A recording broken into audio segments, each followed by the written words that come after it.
It's Monday, December 26th, and you're listening to the Geek News Central Podcast, show number 732, sponsored by GoDaddy.com. Geek News Central is a proud member of the Tech Podcast Network. If it's tech, it's here. And also sponsored by Mozy for Business. Get 15% off by using promo code podcast15 at mozypro.com. Hey, folks, got a great show lined up for you. Glad everyone's back from the Christmas holiday. I'm sure we've got lots to share. Strap in. Here it comes. All right, people, I need a go, no-go for the Geek News Central podcast. Digital archive recorders. We're go fly. Microphone. We're go fly. Video feed. Go. Web browser. Go. RSS data stream aggregator. Go fly. Interflux Toddism suppressor. All right. I'm confused. Host readiness check. Welcome to the show. Welcome to the show. The Geek News Central podcast is a proud member of the Tech Podcast Network. If it's tech, it's here. All right, ladies and gentlemen, we are ready to go. Cue Todd in 5, Button, who's got the button? 4, There's no cause for alarm. 3, Everybody hold on to something. 2, Just press the button. 1. Aloha and welcome to the Geek News Central podcast, coming to you as live as it can be from the beautiful state of Hawaii via the Geek News Central studio overlooking Honolulu. Hey everyone, welcome to the show, and of course, hope everyone's had a safe trip back from the Christmas holidays. And of course, we are now fast approaching New Year's, and that meant a couple of big things here in the Cochran household today. Talk about that here in a few moments. But of course, I want to give our ohana a warm welcome to the show. All of you that have been longtime subscribers of the podcast, thanks for being here. Thanks for staying subscribed. For those of you checking out the show for the very first time on your new gadgets, we want to welcome you to the show as well. You want to get subscribed to the show, it's real easy to do. All you got to do is get over to geeknewscentral.com, and actually, we'll save that slide for later. Get over to geeknewscentral.com, and you'll see the orange box in the second column of the website. That gets you the RSS feed, iTunes, Zune Marketplace, where you can subscribe to all our shows. We want to remind everyone to get subscribed or resubscribed to the special media events feed. That is where 99.9% of all the CES materials that we're going to be shoving at you over the next month or so, it's going to be in that feed.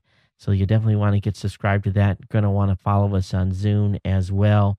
They're going to be featuring us over there. So definitely get subscribed to that specific feed, the special media events feed here at 8 Geek News Central. Of course, don't forget the Chrome Show, Robot Underpants, Gadget Professor, Morning Tech Show, and of course this show, which is produced every Monday and Thursday night. I'm batting 1,000 tonight on the control panel here. So let me click that button. There we go. That's the right ticket. So anyway, hey, lots happening here, and lots going on, lots to share.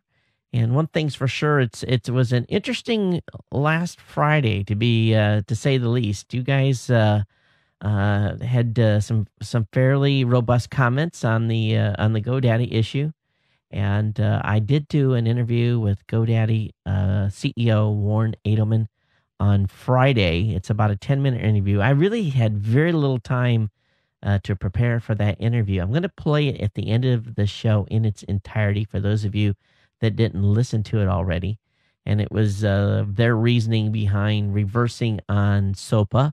And while the answers weren't 100% where I completely wanted them to be, it's a start. And I think you'll get some good insights into his comments. And it's a lot different than what we're hearing from the naysayers that are continuing to come out swinging at GoDaddy. And they've been, fortunately, they've had a lot of bad news here in the past week or so. But they remain a sponsor here at this show. And I'm glad they reversed on SOPA. That is definitely a start. And as you'll hear in the interview that I had with them, I want them to stay engaged in the process and to make sure that if they are going to shove this thing down our throats, which I think they're going to do, that at least they have some input on our side, basically saying, hey, this is what's wrong with this thing. I think we all know that, there's a big force of people that are against SOPA, and they continue to really, and it's rightfully so. It's a bad bill, but there's these congressmen are just bound and determined, looks like, to pass this thing.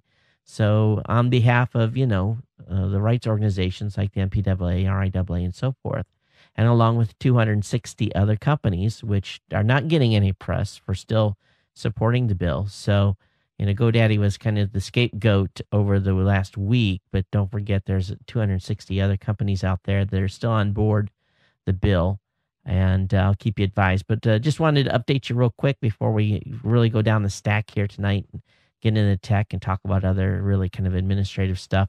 But there is a good interview. Again, it'll be at the end of this show from Warren Edelman, GoDaddy CEO, and the discussion I had with him. So you'll get to that at the very end of the show. If you're a new listener to the show, you come in at a kind of a crazy time. We've just wrapped up the Christmas holiday, getting ready for CES 2012, where we're going to be there to cover the show. Looks like our support team has grown. We're going to have additional Tech Podcast member join us. It's the team from Pluggets, and we're talking more about them in the coming week or so here, but had a couple of nice conversations with their team members, Pluggets Live, which you can find over at Tech Podcast. So they're going to be joining the team, which gives us more folks to cover the shows. I'm pretty excited for that. But hey, again, if you're new or if you're just showing up here, sign up for a newsletter. Newsletter contains everything that I'm going to be really talking about tonight. Have links to all of the different topics. So make sure you get subscribed to that as well. If you want to reach the show, it's very easy to do. All you got to do is Twitter me at Geek News, or you can email me here at geeknews@gmail.com, geeknews@gmail.com, or call our show hotline at 619-342-7365. The show's available on the Roku, on the Boxee, on Google TV, on Samsung Smart TV, underneath our Tech Podcast channel. Of course, if you're on a Google TV, just bring up geeknewscentral.com in the browser. You can do that as well. And, of course, we're streaming live tonight at live.geeknewscentral.com and here on GNC itself. So let's just take here a moment and pay some bills, and that's what is important. It keeps me, keeps the lights on, keeps my family fed, and we'll talk about some offers that GoDaddy has. And we hope that you'll still continue to support them. They have supported this show for a very long time and have been a good supporter and a great company behind us. And we'll continue to work with them on the other issues. You can visit geeknewscentral.com/geek for GoDaddy to find all my promo codes. But I got a good offer here for you, 25% off coupon. This is a great deal. It's going to save you 25% on a web hosting account, and it's a 4GH hosting, and basically $4.99, $6.99, $9.99. You sign up for a 1-year plan, take 25% off that with promo code CES2, and that's going to save you a stack of money. Also, as well, we got all the promo codes again at geeknewscentral.com/GoDaddy. Shows all our specials that are going on. Got a few specials that are ending here at the end of the month, so be aware of that so that you don't miss out on any of those codes, renewals, great offers available for you as well. And we've got that $1.99 special going on through the end of the month as well. All right, let's go ahead here and get into my stack of stuff. This coming Saturday, we're going to have our pre-CES special. We're going to be having the team members on that are going to be involved in the CES coverage. We're going to have them in at our normal time for our Saturday morning tech. We're going to talk about the show and all the things that we've got planned. I kind of wanted to show you guys some of the stuff. Let me just show you how we're shaping up this year. And I'll see if I can bring, for those of you that are listening, what I'm bringing up on the screen is basically a spreadsheet that shows you our schedule. And as you can see, the schedule is starting to fill up. I think we're about 60 or 65% booked for our live commentary. We're going to be starting live Tuesday at 10 a.m. On the 13th of January. So that's going to start our live commentary. We're going to have stuff on Monday and Sunday as well, a couple of hours. We'll be talking about that later. We'll definitely want you to be locked in. So if you're not following us, the Tech Podcast channel over on Ustream, please do that. I'll have some information in the show notes on how to do that tonight. And, of course, this is kind of our layout of our schedule. I will be up first thing on Tuesday the 13th with Don Bain and myself. We'll be on for the first 3 hours. And then on Wednesday, I'll be on from 12 to 2. Thursday, I'll be on from 3 to 5. And then Friday, I don't know what time I'm on. Scroll it over here. Again, I guess 1 to 2. So there's basically some afternoon hours, some morning stuff. So you'll be able to catch me if you want to watch me specifically live. And then the rest of the team members will be on as well. One thing I wanted to show you guys is the activities, and this is our activity folder, basically starting on Saturday, January 7th. And every morning we're starting between 7 and 8 a.m. And then many evenings we don't get done until about 10 o'clock at night. Sometimes we're getting back to the hotel at 11 and leaving most of the time around 9 o'clock from the hotel. So a good 12 to 13 hours a day working the floor and the different shows, different events for you. And it goes all the way through Friday, January 13th, when we have our team dinner, then Saturday, the shipping. And then I have noted here on Saturday, January 14th at 11 o'clock in the morning to drink beer. One of our rules of our team is no alcohol during the time of the show is on, and while we're covering in a capacity where we're covering the show for you. That's just one of the things that we do to make sure that we're able to bring straight and unbiased content for you. So that kind of gives you an idea what's going on. But it is a pretty full schedule, and I'm pretty excited about where we're going to be headed with that. We are definitely still looking for donations and trying to put a little more money in our socket here, or in our sock for the CES support team. So if you want to help support the show in a big way and helps our support team, please make a donation. I'll have that link up in the show notes, of course, as well. All right, I think that's about it for what's going on here. Oh, that video creation contest, waiting back to hear on our people that are actually taking the data and creating video entries for us. So I hope to have something back tomorrow. We can announce that on the Thursday show. Probably what's going to happen here, and I expect what I will do is that I'm scheduled to ship all the gear, and then looking at FedEx travel times and everything else and the non-guarantee of ground delivery, we're going to be shipping stuff really about a week from today.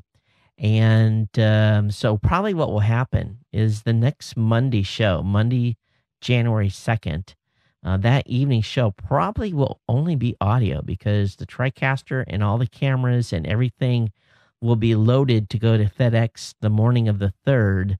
And so I don't dare finish packing stuff up here at 11 o'clock at night, HST, and then packing the van. It'll be 1 o'clock in the morning. So definitely will be probably audio only on the January 2nd show. So those of you that are subscribed to the video portion of the show will want to keep that in mind. But we will have a show the evening of January 2nd.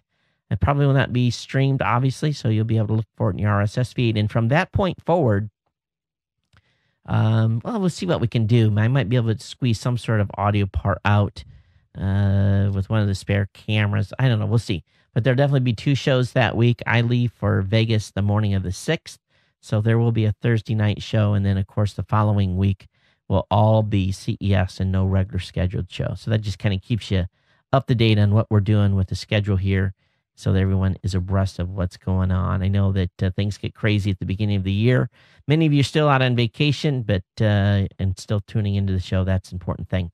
All right, let's take care of Mosey here and talk about them just a little bit. You know, when it comes to business and running a successful business at that, it's critical, absolutely critical, that you get things done right the first time. And Mosey Pro for Business really helps that out by protecting the data that powers your business. Earthquakes, floods, fires, hurricanes, tornadoes, and other disasters threaten destruction, including the safety of your servers and computers. Over 12,000 laptops are lost or stolen at airports every single week. And according to one study, 7% of companies that lose their data centers for 10 days or more will not survive beyond a year. And that's some pretty crazy statistics. It says 50% of businesses that find themselves without, I read that wrong. According to one study, 7% of companies that lose their data centers for 10 days or more survive beyond a year. 50% of businesses that find themselves without data management for 10 days or more file for bankruptcy. So that's just something that you have to be aware of as a business owner. And you know, take, for example, Lauren, who's a small business owner who left her IT job to start a daycare facility, used an external hard drive for her backups. When she lost that data because she'd forgotten to back it up a few times, And then she basically at that point said, I need to get my stuff squared away here. She switched to Mozy Pro. And she says, I chose Mozy Pro for its simplicity, automatic schedule, and wonderful customer service. So here's some use reasons.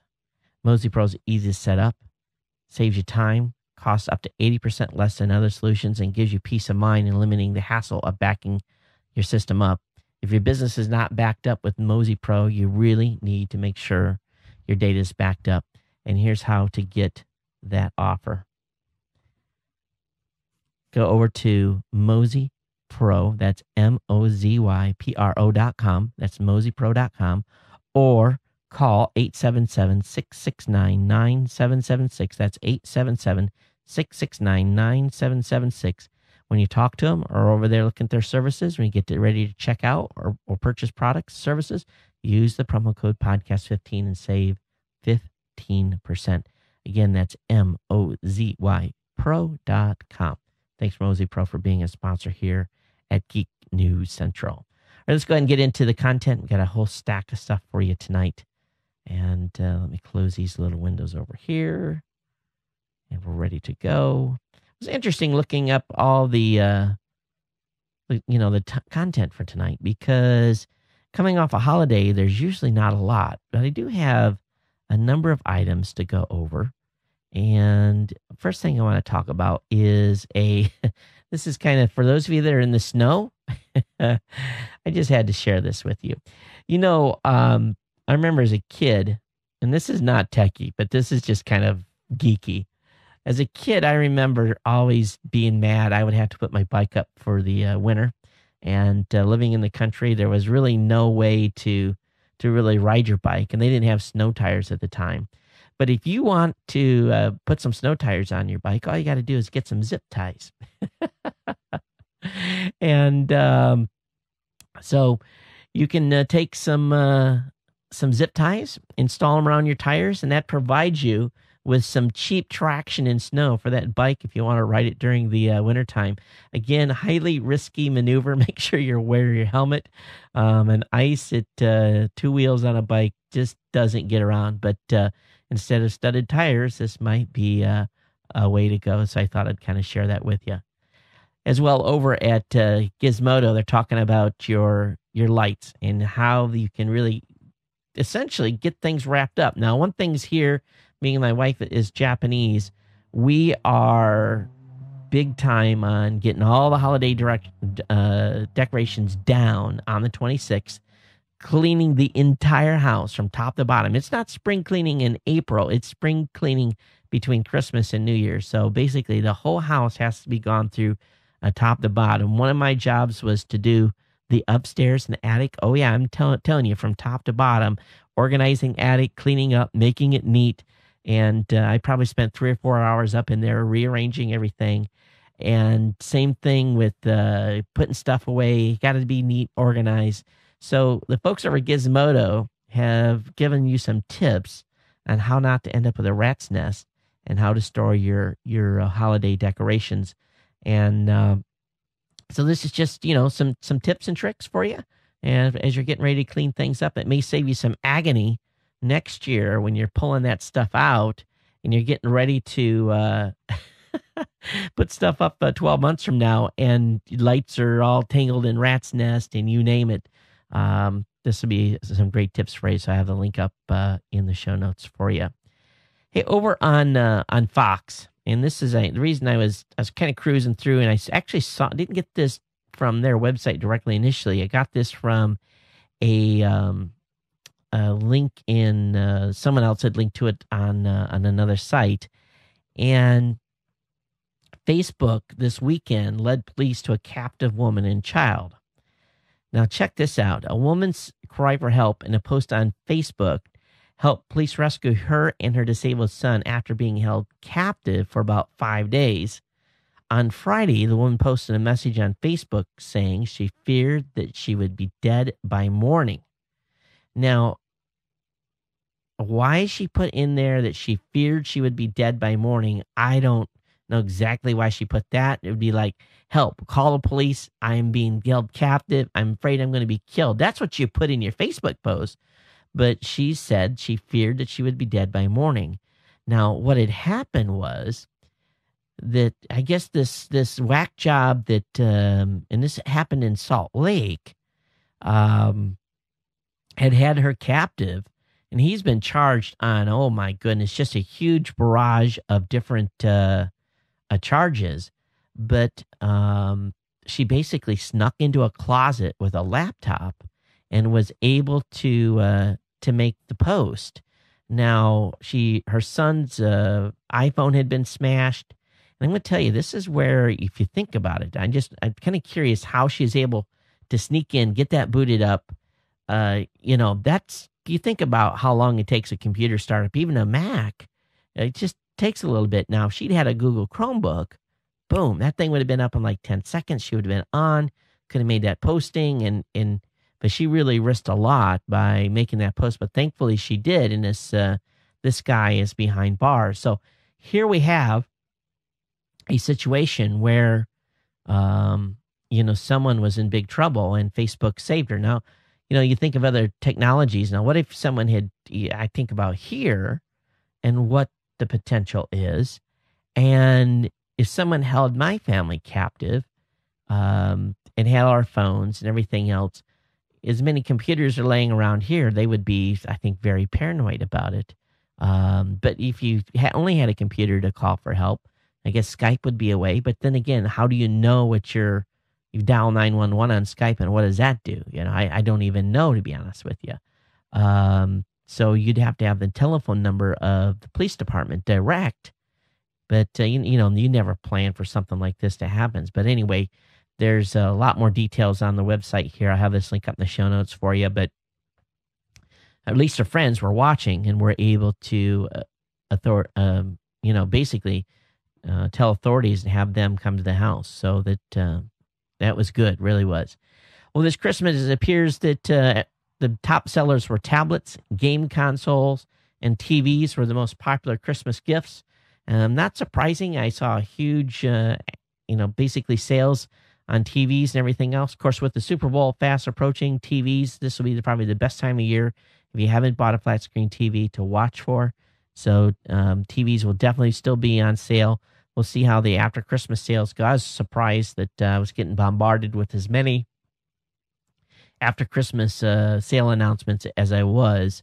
But anyway, interesting to see that tablets, game consoles, and TVs were the most popular, which shouldn't come as a big surprise here. How many of you remember the AR drone, the Parrot AR drone? We've covered them a number of times, and of course they're going to be again out in Vegas at the show. It's the AR drone could be flown with an iPad or an iPhone, and what we're seeing now are people starting to build controllers for the Parrot AR drone, and so what they're using now are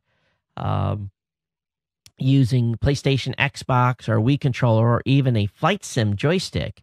The folks at Logic Consulting have created some applications for Mac, for the Mac drone station to talk to the drone over the same protocol that the AR drone iPhone app would. So this is pretty cool. They've also got it so you can take real-time video and watch that on your Mac at the same time. So pretty awesome stuff here and what they've been able to do. This is much cooler, I think, than flying the AR drone on your iPhone. Probably a lot more control as well. Doesn't take too much of a wiggle of the iPhone in order to make it to really lose control of that device. So anyway, have the link up in the show notes for you that want to check that out. This was over on ubergizmo.com. Eric Schmidt last week said that Google's iPad killer is going to be ready in 6 months. Now, this is a pretty strong word here for him to actually say iPad killer. And especially when he has partners, HTC, Lenovo, a variety of different partners, Motorola, who all have their own Android tablets. And him coming out and saying, we're going to make a showcase product, and it's going to be available in 6 months. So this is an interesting move, and we'll see where Google takes us with this. If he's boasting like that, only time will tell, right? All right, how many of you got a Mac for Christmas? And you're going to notice on the web over the next week, lots of how-to articles. There's going to just be a huge number of them. If you keep your eyes peeled, you're going to learn just about anything you wanted on almost any product out there. But the folks at Computer World have led right off the first thing here today with 10 things you can do with your new Mac. They talk about figuring out a backup solution, talking about using Dropbox, tweaking your preferences, talking about gestures. Then they go into some more details, and let's see if they can let this. Of course, they've got this broken up into 3 pages so they can get more page views, of course. They're going to have you, they want you to go to the Mac App Store. They want you to use FaceTime, of course, download Chrome, make an iMovie trailer, to talk about using GarageBand. I've never found GarageBand to be that progressive. It's always been an app that's been a little quirky. And then, of course, talking about coming up with tools to keep your desktop clean and so forth like that. But anyway, 10 tips from Computer World on 10 things to do with your new Mac for those of you that were lucky enough to get one this Christmas holiday. Folks in Japan have come out with a report. A Japanese panel have cited major failures in the tsunami. From inspectors abandoning of the Fukushima Daiichi nuclear power plant, the Japanese government and their panel have released a 500-page intern report detailing Japan's response to the events that unfolded. And boy, they were not at all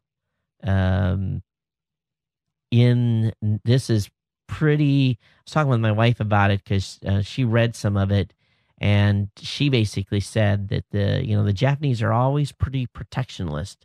There's not they protect from within considerably, government all the way down through, but this report, which is due to be officially released in early 2012, has really slammed the authorities, the operators of the plant, and they basically said that those individuals grossly underestimated the risk that tsunamis posed to the plant. Tokyo Electric grossly underestimated potential wave heights. And he goes on to even talk about the Japanese Nuclear Regulatory Authority, who basically abandoned the plant early and then came back when they were told to go back. And it's just all these different things. But here's the thing that's even more sad.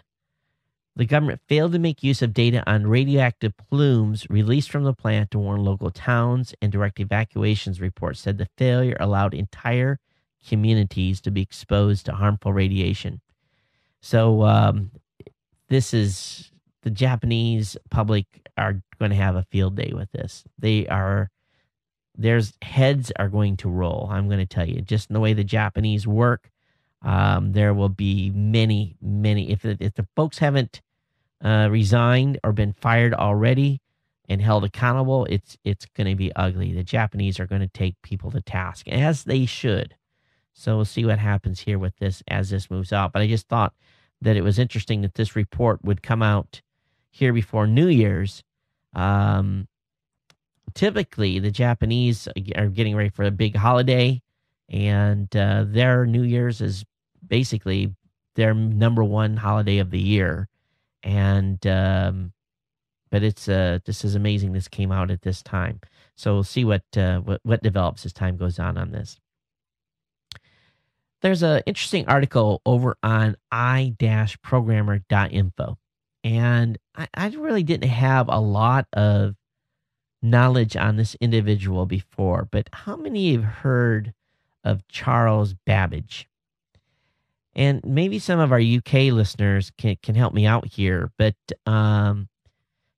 this gentleman was alive from 1791 to 1871, so lived to be quite old in those days, 80 years old, or 79 years old. But he conceived the basic principles of a stored digital computer in 1833, and this was not a glorified calculator. This was the real deal, a CPU with memory and programs, and it could have been built. So if you visit the Science Museum in London, you can see a working model of what's called the difference machine. It looks like a beautiful work of precision engineering, and yet it was built using engineering tolerances that were available at the time.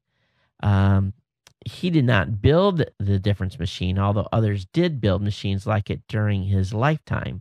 One of the reasons he never built that is because he wanted to build what was called the analytical engine.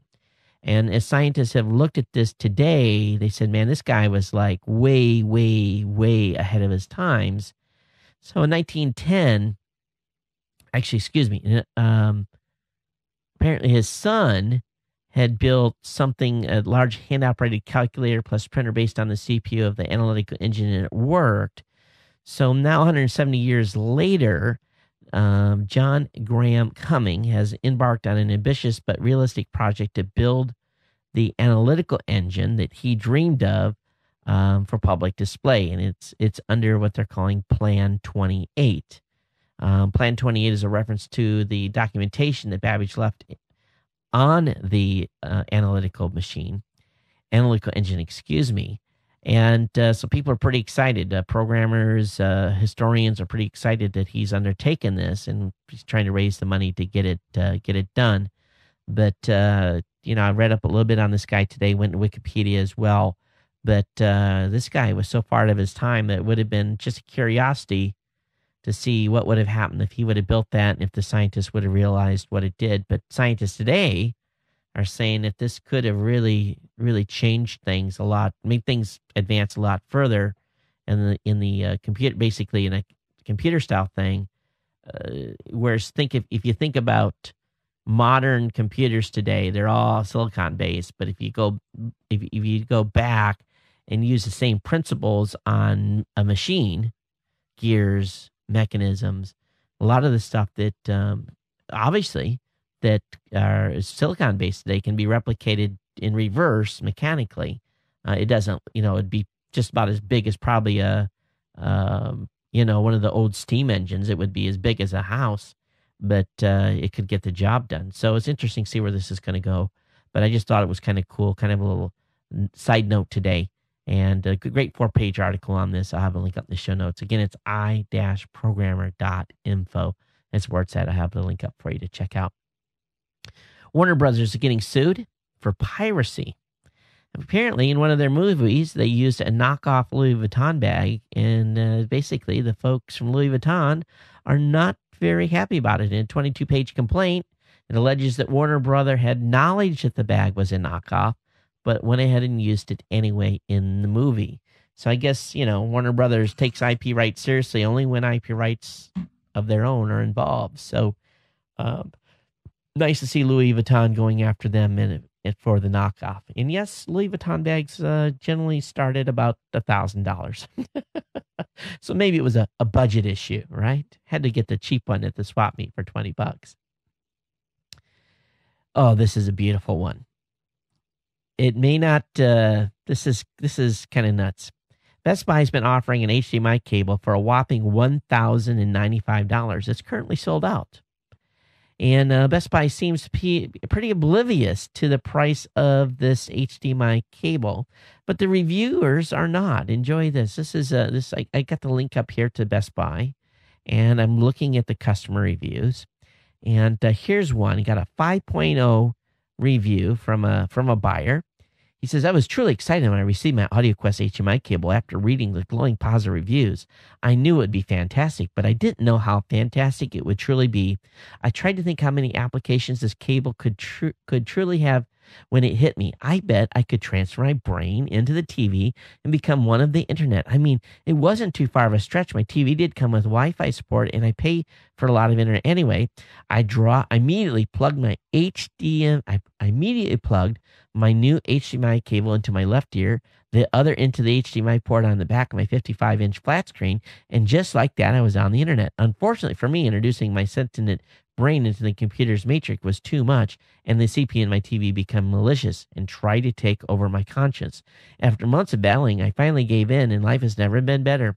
Vio and I are currently plotting the downfall of humanity and make sure to recruit as many followers to the HD military as we possibly can. So be sure to make this purchase and link with your TV as soon as possible. And this is just one.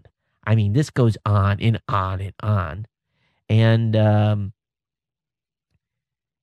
people are just, okay, this is the best HDMI cable I ever bought. In fact, I took out a second mortgage so I could buy 3 more. Wow. So anyway, reviewers have had a blast with this thing. The AudioQuest Diamond 3.3 high-speed HDMI cable, dark gray and black. It's 6 feet long. Price $1,095.99, and it is sold out online. Please, I hope no one actually bought this. But folks have been having fun with it. Anyway, I have a link up in the show notes. You can make your own comments. All right, how many of you are neat freaks? I will say my wife is an organization freak. She loves to be organized. And I showed her this today, and she was like, oh, that's cool. And not until I showed her the price. What it is, it's a solid, well, it's not solid. It's a block of wood that sits on your floor, and it's a designer customized bookcase. So some people are very specific on how they arrange their treasures, and a furniture maker in San Francisco can make you a one-of-a-kind bookcase for individual collection and no others. Basically, you send them the books, and they cut out this piece of wood to fit your books perfectly. You could sit on this block and have the books underneath.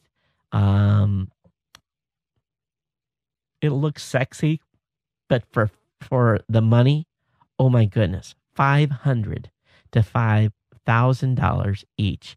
So I'm sure we're all going to just run out and get one of those.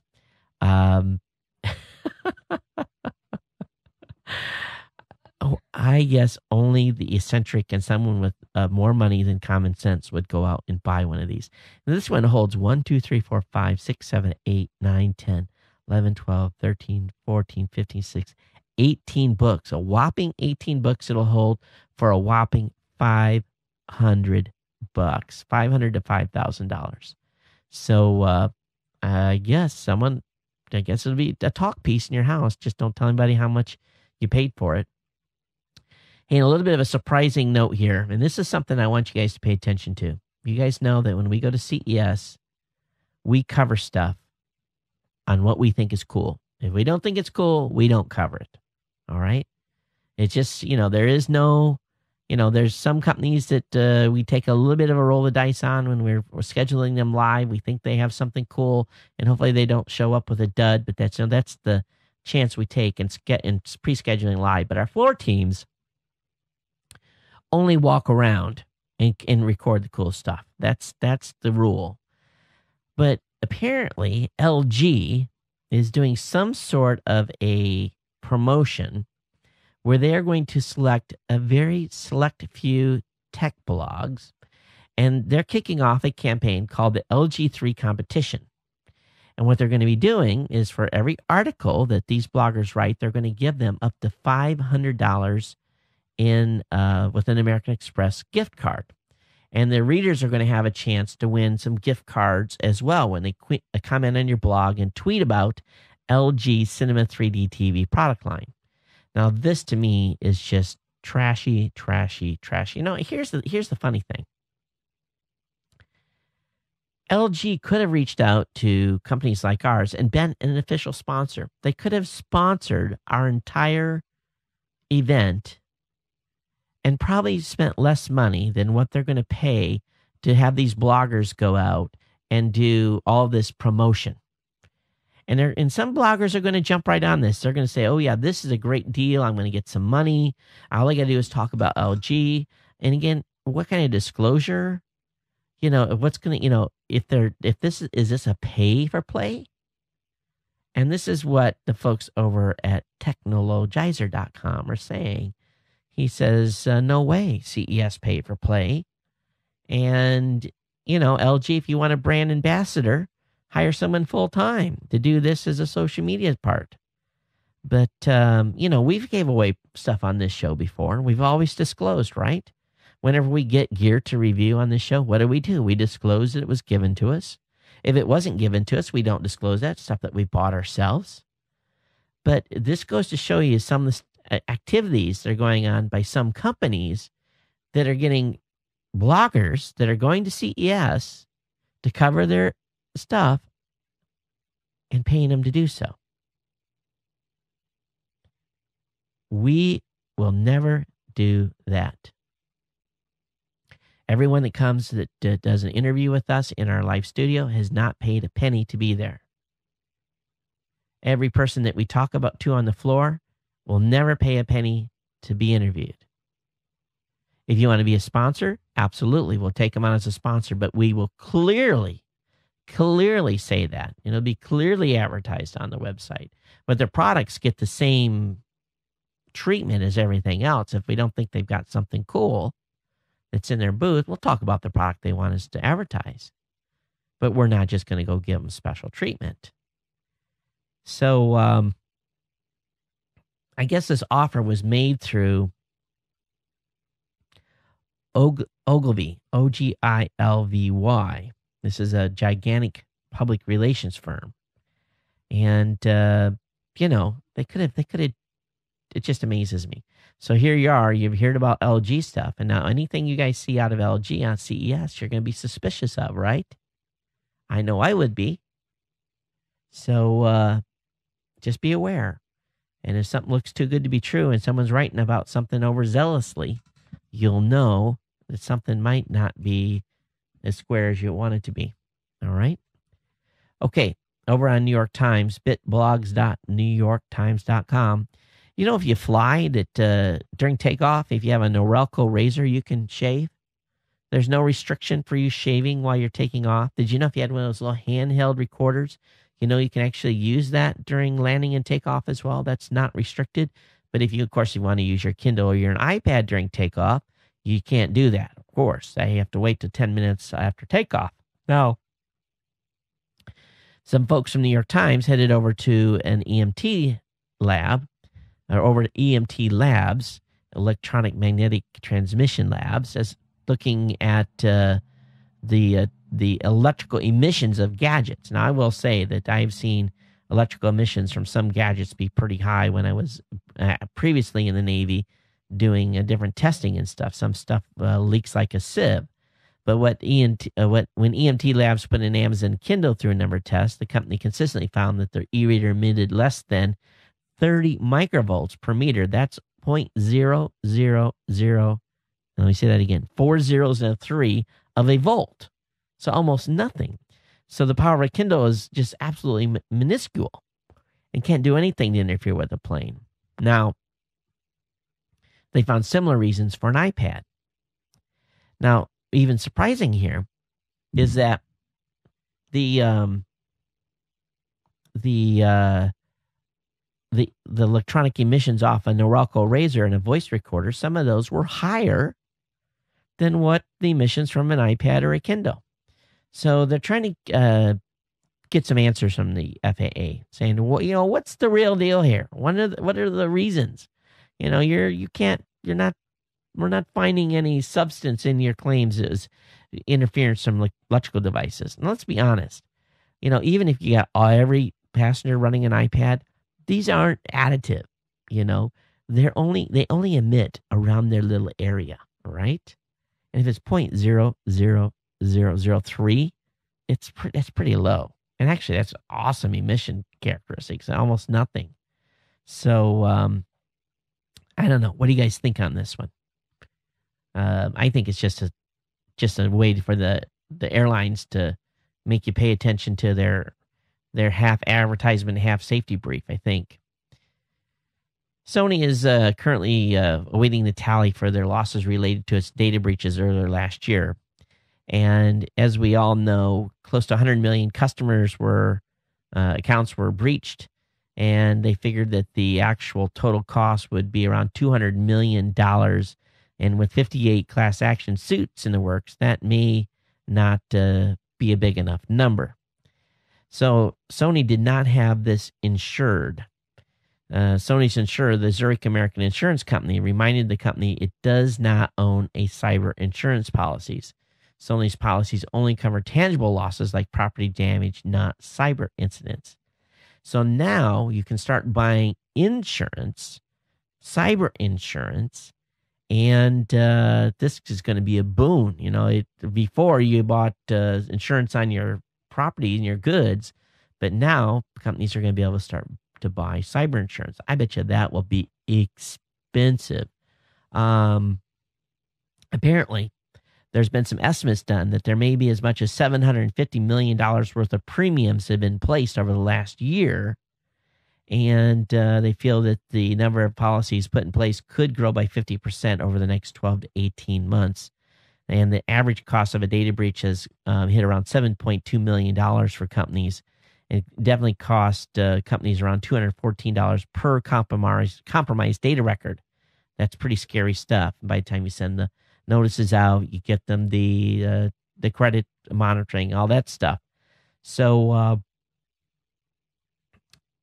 this is good. But comprehensive cyber insurance policy could cover intellectual property, theft as well, and there's all kinds of different riders you can have with it. There's no one size fits all. So we'll see what happens with this.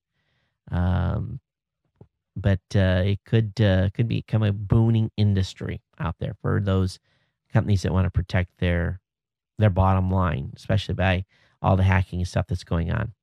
All right, if you are a gambler, there might be some news on the home front here. The Justice Department has reversed its long-based opposition to many forms of internet gambling, removing a big legal obstacle for states that want to sanction online gambling to help fix their budgets. Basically, this legal opinion issued by the Department's Office of Legal Counsel in September, but made public on Friday, came from a response by New York and Illinois to clarify whether the Wire Act of 1961, which prohibits wagering over telecommunication systems that cross state or national borders, prevented those states from using the internet to sell lottery tickets to adults within their own borders. Okay, I'm going to put lottery sales on sale. I got a friend almost in every state. So I want to buy some lottery tickets in Texas. Sure, I got an address for you. So apparently you're going to be able to buy lottery tickets online now. That's an interesting move here. But this could open up the doors for more types of gambling, which you're really, that's what you're doing with the lottery. Some people say it isn't gambling, but it's a form of gambling. But right now, I don't think you can buy lottery tickets with a credit card. But apparently, you're going to be able to do this with online. I've never used a credit card to buy lottery tickets. Can you? Can you buy lottery tickets with a credit card? I would have thought you would have to pay cash. But anyway. This could get folks a little bit out of control. All right, have you ever seen any of these Chinese slippers? You can go to the swap meet and you get slippers for $3. Here in Hawaii, I mean, we're like the slipper capital of the world. Everyone has slippers. Every household has a bunch outside. Because we don't wear shoes in our house. That's the one thing in Hawaii. You go to someone's house in Hawaii, you take your shoes off at the front door. And for many folks that live in the lower 48, it's kind of a weird deal. You just don't do it. And especially come to my house, my wife's Japanese. Oh my God, it's like you're going to get the evil eye if you even consider crossing the threshold with your shoes on. But a Chinese town is basically taking old Christmas tree lights, stripping the copper out of them, and then they use that plastic to make slippers. So if you send your Christmas lights to the recycling center, they could end up back at the swap meet as slippers. So kind of an interesting recycling use. Gizmodo has a good interview and basically talking about with folks that create some of those amazing videos of Earth from orbit. So have you ever wondered how they take those amazing time-lapse films on the International Space Station? There's a pretty good tutorial about it. And they use Nikon. The last person used a Nikon D3. So those of you that are Nikon fans will like that. But anyway, good instructional video. Have a link up in the show notes for you. Okay, for those that are on Twitter, did any of you see anybody whining over the holidays about the Christmas gifts? You know, I saw some, and it kind of surprised me. Gizmodo saw some as well, and people were like wanking about what they got for Christmas. And I just like, wow. Here's one that happened on Christmas Eve from a guy by the name of Charlie. I swear, everybody got an iPhone for us. I asked for one, and I didn't get it. Santa, I hate you. Another gal said, don't even want to go downstairs and open my dumb beep beep presents because I know I didn't get the iPhone. And listen, I'm looking at the picture of this gal, and she looks older. Here's a girl, Adriana. I want my iPod. Beep, beep, beep, beep. Another person, if I don't get an iPhone for Christmas, I will kill myself. What is up with people understanding that, it's supposed to be cheerful. It was supposed to be cheerful time, right? Enjoy the time off. You give some gifts. You're not supposed to complain. But just people wanking about not getting stuff is pretty sad. It really, really is. Moving on here. I think we saw this last year, and I think we're going to see it more. Do you think you're going to be tracking your health data with an app or a device here in the coming year? I think we're going to see a lot more people looking how they're consuming calories, how much exercise they're getting, and using devices to track their health, and dedicated devices for health related it's pretty big this year. And I think what we're going to find out is that as we get fatter and people get more concerned about their health, we're going to see a big, huge increase in people using apps to track what they're doing or not doing and what they're eating or what they're not eating. And I think this is a pretty good step. Now, the question is, will they use those apps just like the exercise equipment in your spare room that you haven't dusted off in a year? I tell you, it was amazing, all this exercise gear that was on sale in the stores. And I told my wife, don't worry about exercise gear. Just watch Craigslist. About March or April, there'll be plenty of exercise, a lot of exercise equipment available in Craigslist. People are buying this stuff, never using it. And then they say, oh, let's just get rid of it, and they sell it. All right, did you get a Roku for Christmas? There's a great getting the most out of your Roku article over on a GigaOM, their new TV section. I'll have that link up in the show notes. As well, if you have an LG phone, the LG is going to be bringing ice cream sandwich to its phones in the second quarter of 2012. So yes, you're going to have to wait until at least April before you get your ice cream sandwich update. But at least you know it's forthcoming. The folks over at Engadget have been in, of course, it's all over the news today as well. Boxy version 1.5 is near release. This is going to be the final desktop version that's going to be made available for those of you that use Boxy on your desktop. Of course, don't forget, we've got a tech podcast and a Blueberry channel over on Boxy. So this new beta is going to be available soon, and it's scheduled for release in January alongside live TV. So this is going to be, again, the last update for those of you that have a desktop version. And maybe we're going to see some announcements at CES on Boxy being embedded in a variety of different televisions. Time will tell. All right, Apple's kicked off its 12 days of iTunes, offer a dozen freebies into the last of 2012. This started today, goes through January 6th. Find yourself something Apple flavored. Need some, if you didn't find something under your Christmas tree, for all those people that were whining on Twitter, and you want to use some gentle coaxing to use iTunes, they're going to have a download giveaway, and they're going to be giving free gifts along with some Coldplay tracks and videos from the band and all kinds of cool stuff. So just be available here. Now, the app is only currently available in Europe at the moment. No idea when the U.S. edition is going to be showing up, But those in the UK, definitely look for the 12 Days of iTunes app available on the App Store. All right, Amazon UK has opened a store for the Christmas sales. They've added hundreds of Kindle books for 99 pence. So definitely, if you picked up an Amazon Kindle Fire, you definitely want to go after the sale that's been launched. And starting on the 26th, you're going to be getting, again, lots of books at 99 pence. All right, so that's going to be available at Amazon.co.uk. Last couple of articles here tonight. Looking at the time, let's see here, but let me close that. There's an article over on cklog.kindle, kindel.com, talking about the Windows Phone and how it's superior and questioning why it hasn't taken off.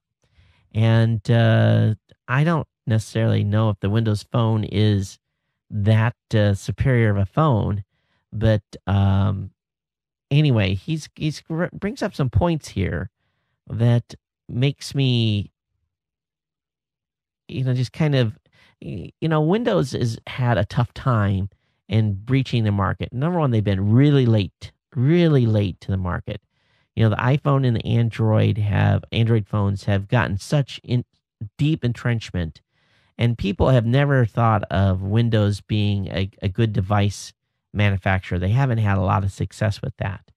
So I think what we're going to do, and when we go out to CES, we're going to take a close look at Windows Phone 7 and get a better feel for how this thing really operates and the features, and try to bring you a more detailed look at Windows Phone 7. Because I'll be honest with you, I've kind of ignored it. And of course, Rob Greenlee is on our Saturday Morning Tech quite often, and he works at Microsoft in the Xbox division and talks a lot about the Windows Phone 7.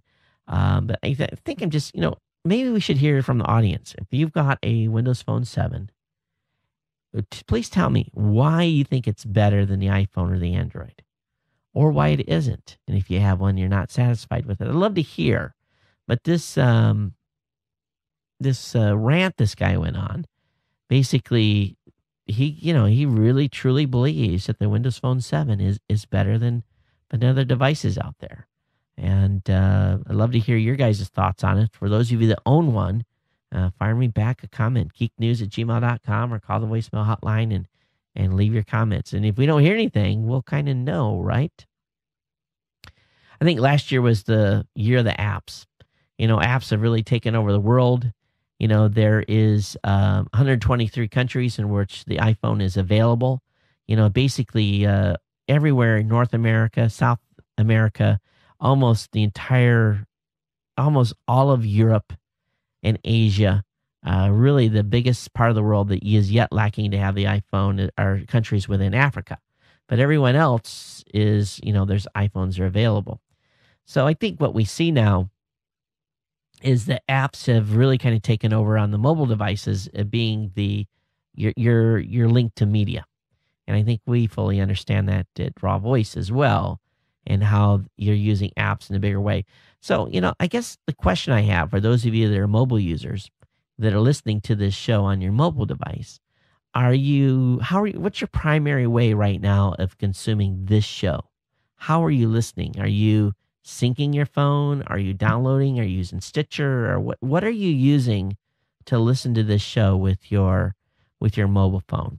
I see it in stats, but I see your mobile usage in the stats, but I don't know what applications you're using. So I'd love to hear how you're listening to this show on your mobile devices. If you're listening to them in the iPod section and just downloading it that way, I assume many of you that are on the iPhone do that.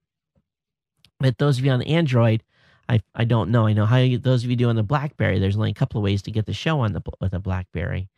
But let me know. geeknews@gmail.com, voicemail hotline 619-342-7365. All right, those of you that are on the live stream tonight watching I'm not going to play the interview live. It will definitely be in the in the audio programming. Actually, I'm going to have to. How can I do that?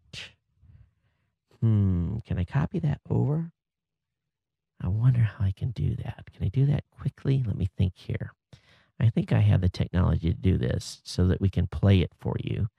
As always, you'll definitely want to, let me try to get this. Send comments on the show to geeknews@gmail.com. Is that the one I want? CES? No, it's under GNC. There's a file, GoDaddy SOPA. Let me copy this. And let me go to the 850. I'm talking to you. I'm moving the file here. And we'll go to Media, Clips. And I think we can put it there. Can I put it, safely go there? I got to put it somewhere I can find it when I try to add it here. Internal audio. Sounds and music. All right, let's try this. All right, let me see if I can cue this up so that you guys can hear it. And those of you who are on the video, we'll leave the screen up that you should be able to hear. Let me see if I can grab this.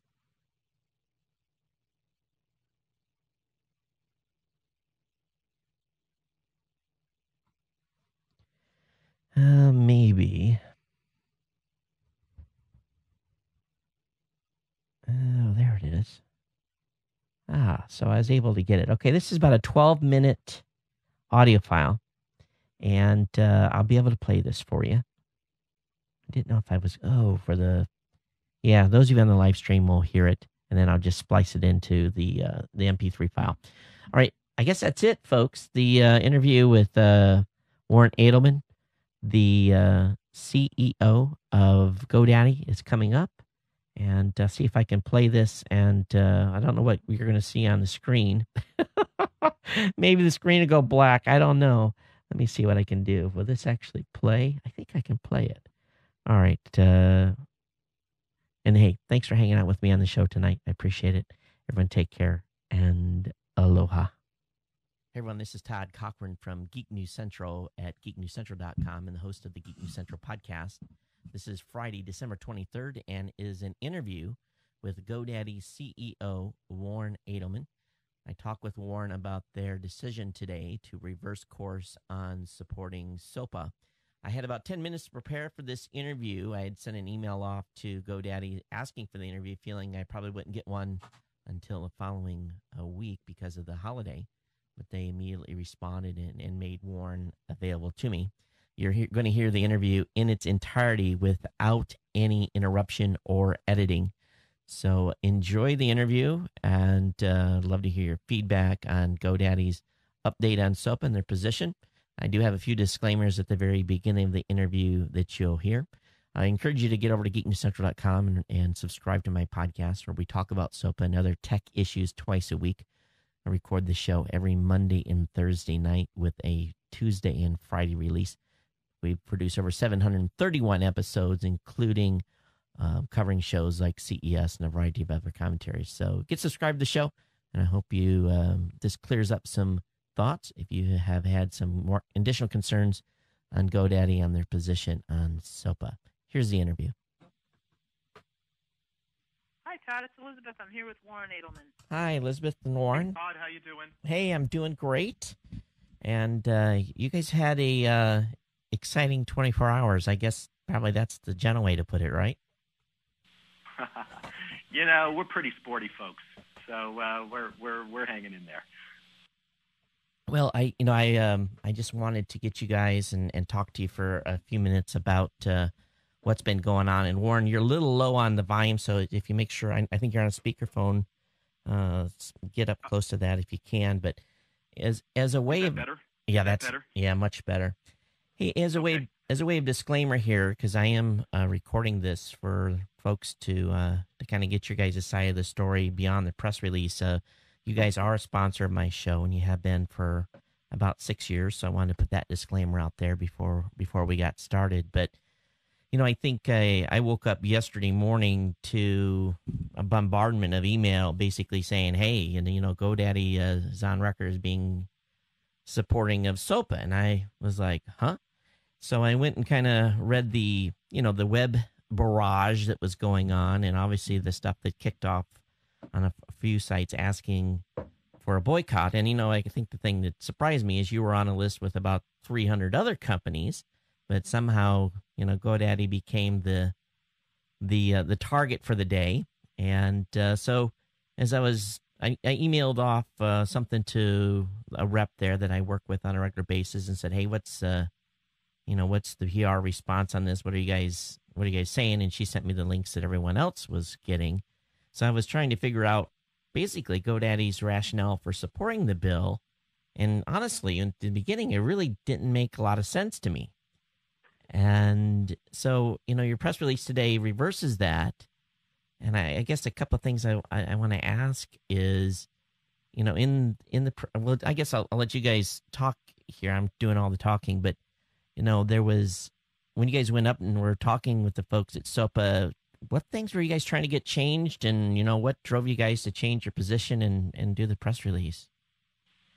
Well, let's start here, Todd. Well, first of all, I've been in the position of CEO for exactly 1 week. And that gives, really exactly 1 week. And that gives me the opportunity to look at this issue from a particular vantage point, right? And in the last 24 hours, I had the opportunity to look at it in that way. And what we saw was that, we were getting feedback from our customers, many of whom are leaders in the internet and technology communities, and expressing their concerns about SOPA. And that made us go back and take a look at the legislation. Now, we've been involved in trying to make revisions to that legislation, and I think we mentioned this in the press release, around things like ensuring that our rights to free speech are preserved, ensuring the security and the stability of the DNS. And that's how we really got swept up in the support of SOPA through the introduction of these revisions or, attempts at amendment to the language. But in looking at the feedback from the internet community and from our customers, it was clear to us that there just was not consensus in the internet community, and that led us to make a change in our position and step away from support of SOPA. And right now, what we want to do is let others express their opinions, provide their advocacy on the legislation, provide their feedback, take leadership positions.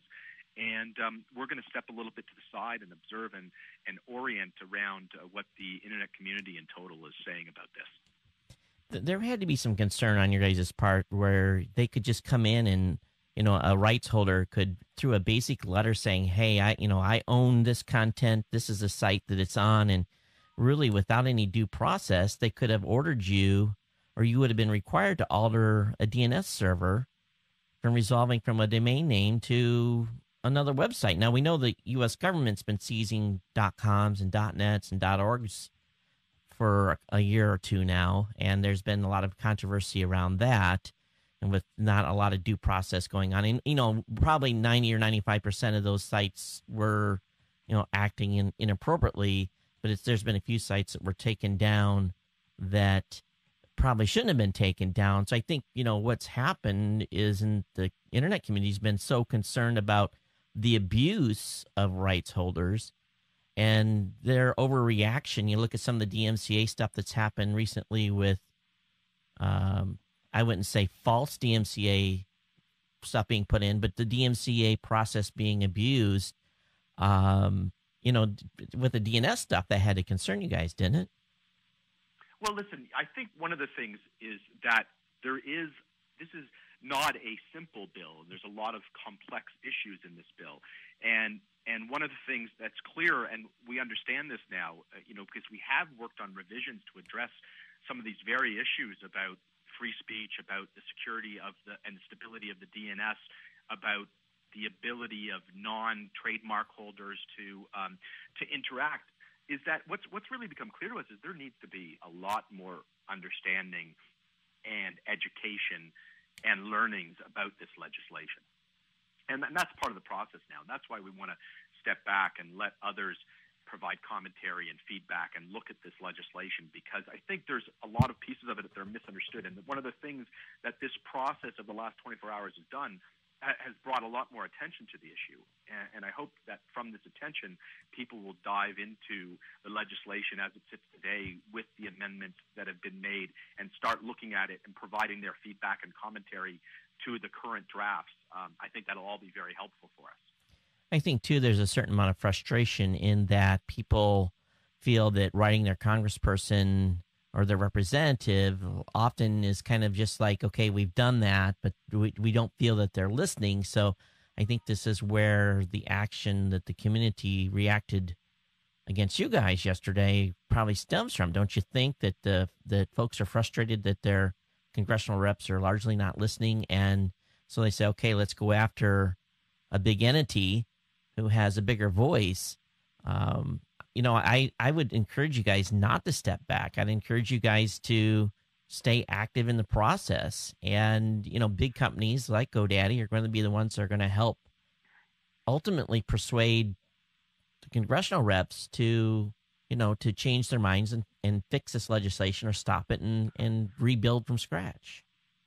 Well, let me answer a couple of things, Todd. First of all, I would say that this is only the tip of the iceberg of the reasons that individuals are concerned about or disappointed with Congress, right? Yeah. I think, I've seen some of these have been done lately about Congress's sort of acceptance ratings, and I think everything indicates they're at historical lows and that, they couldn't get any worse. So I think there's lots of issues that American people in general are concerned about. What I meant to say is, listen, we've been involved in legislation in the past. We were involved in legislation around preventing rogue pharmacies online that were obviously dangerous to consumers. We were involved in the Online Child Protection Act to protect our most vulnerable members of society. So what I want to say is that we've been involved, and we want to now listen to what other people have to say and sort of digest that. Right. And, then it would be, and then we'll come to some additional conclusions. What was clear to us in this last 24 hours is that we needed to step back and listen to our customers, dive in, understand that there wasn't consensus, understand that, the bill in its current format, the legislation in its current format wasn't ready, and then, draw new conclusions. So, we appreciate you saying that, and we're glad to have listened to what everybody had to say. Well, again, I thank you for taking a look at this, and I'm glad that with the press release this morning, I'm glad that you came to that consensus and had a chance to reflect on this. The volume was pretty loud yesterday, and I'm sure your guys' call centers were busy. I just I think what I'm trying again with this dialogue is to put a face behind the press release. Sometimes the press releases can be impersonal, and I think the more you guys get your story out and talk with folks like me, I think it's going to help. Obviously, yeah. Listen, we're so happy to do it. I mean, we've really built our business on spending time with our customers. I mean, we have 2,000 customer care representatives answering the phone 24/7. We have a 24/7 social media team responding to questions on Twitter and Facebook, et cetera. So, this is just part and parcel of who we are, spending time with our customers. And it's great to have the opportunity to speak with the community in such a direct way, Todd. So we appreciate it. One thing I will say, give you guys credit is, there's very few times that someone can reach out to someone at the top of the company and get an immediate response. I've emailed you in the past on customer issues that you guys have had, and you've always been very responsive and forwarded it to the right group. And I think that's a good asset that you guys have in the company, and I'm glad to see that you're moving that forward. Warren, thanks for your comments, and I guess in closing, anything else to add? No, I appreciate the format, to be able to express the decisions that we've made. And, one thing I'd say, Todd, is that just to follow on your comment, is that at GoDaddy, we're all customer service representatives. So, whether it's myself or anybody else in the company, we always take the opportunity to listen to our customers and speak to them. If a consumer had a question or a concern, is there an email that you guys have set up or a direct email that we can send them to have their questions answered? Yeah, I mean, I think a great address would be president@godaddy.com. Okay. Well, and they'll be able to respond to queries. All right. Thanks, Warren, and thanks for taking time out of your busy schedule. Happy holidays, and enjoy your Christmas. Thanks. Happy holidays. Merry Christmas, Todd. Thanks. Bye-bye. Bye-bye.